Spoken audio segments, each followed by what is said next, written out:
Станица 26, клубот Маракана, балет, Пјур, Епицентар. Според информации на Телма, ова се само дел од познатите угостителски објекти кои добиле забрана за вршење на дејност.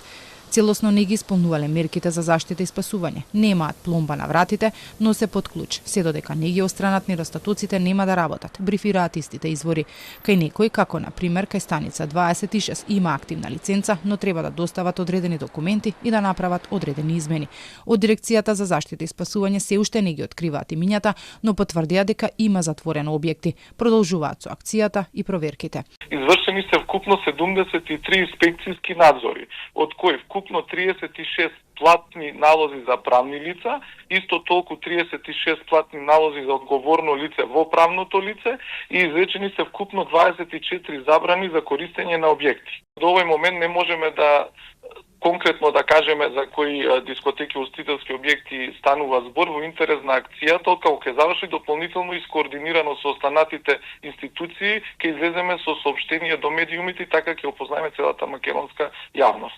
Премиерот Мицкоски пред неколку дена спомена дека ќе се врши мораториум, односно дека ќе им се остави период на сите кои имаат недостатоци да ги отстранат. Меѓу оние со пропусти биле и градинки и старски домови. Кажа дека додека трае мораториумот нема да работат, но колку време ќе биде тоа се уште се договара.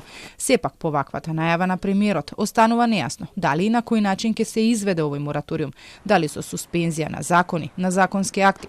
Нејасно е и дали тие за кои сега е констатирано дека работеле без да ги исполнуваат условите ќе бидат и дополнително казнети или само на некој начин амнестирани.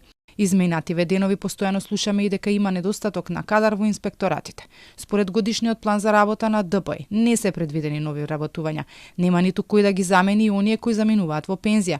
Исто така и според реформската агенда од планот за раст до јуни 25-та треба да се зголеми бројот на инспектори во пазарен и во трудов инспекторат.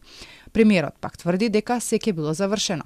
И од Дирекцијата за заштита и спасување исто така посочија дека и таму има потреба од соодветен кадар за работа.